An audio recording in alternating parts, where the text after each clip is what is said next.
I love doing this show with Jessica and Norm and you, and I really like the title. I like adventure. I wish I was more adventurous. I think that's why I made Clementine up, because she has these adventures and I get to vicariously participate. I do a lot of vicarious adventuring through stories, because I am not, and Norm can attest to this, my actual regular everyday life is kind of humdrum. And I wish it was different. I've always wanted to be the kind of person who's like a little bit dangerous to be around, you know, exotic, a little dangerous, but I'm absolutely the opposite.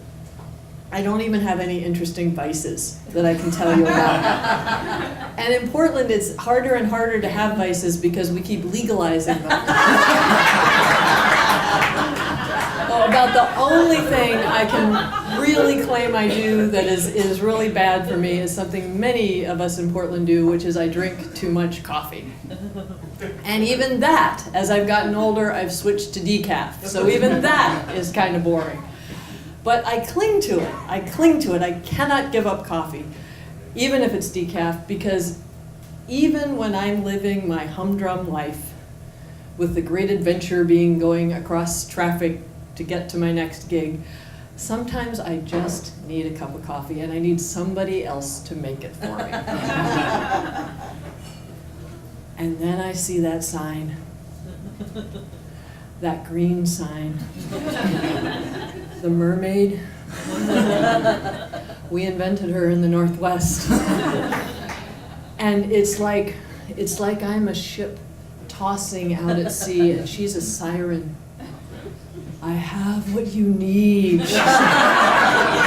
have what you need. And so I go into the shop, the coffee shop, and as soon as I open the door, I get hit with that smell, that acrid, burned coffee smell. And I know it's going to be good. Because I was raised Catholic, and I know that it's the smell of suffering.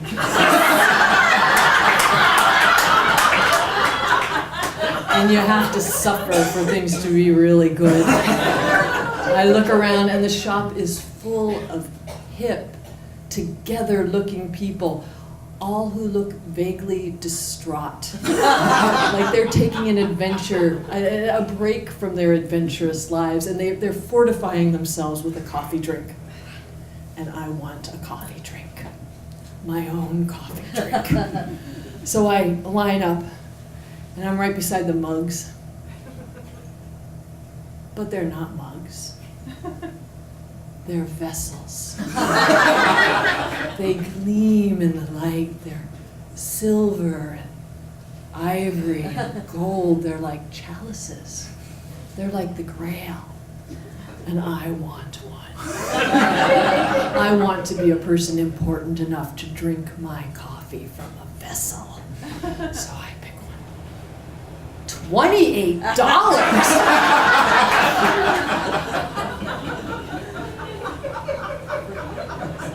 But aren't I worth it? And so when I get to the head of the line, I say, I'd like a coffee drink in this, please. Oh, you'd like a personal coffee drink, ma'am? Yes. A personal coffee drink. Because I am unique. I am someone. And I deserve a personal coffee drink. And what kind of drink would that be, ma'am? Let's see, what, latte, that's boring, cappuccino, no, macchiato. I'll get a macchiato, a caramel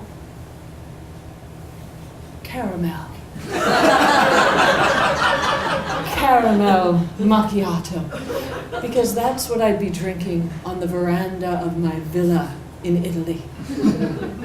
As I sit watching the sun slip down the golden Tuscan hills, sipping caramel macchiato with my sullen but sultry Italian lover.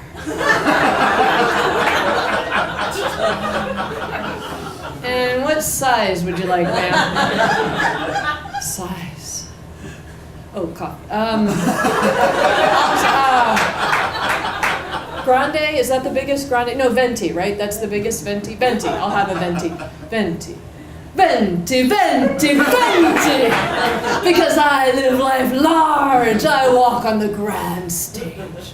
And I want a personal venti caramel macchiato, extra hot. Would you like any pastry with that, ma'am? No, just the drink. Okay, can I get a name for that? Yeah, Anastasia. Okay, Anastasia, that'll be $38.99. Fine, take my money. Okay, got a personal venti caramel macchiato, extra hot.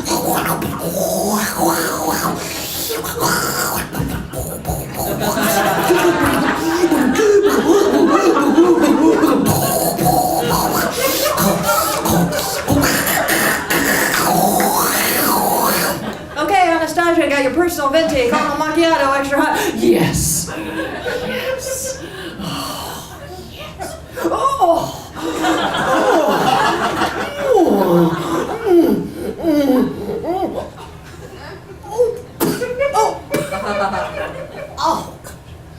Oh, I am so sorry. Listen, could I have that decaf?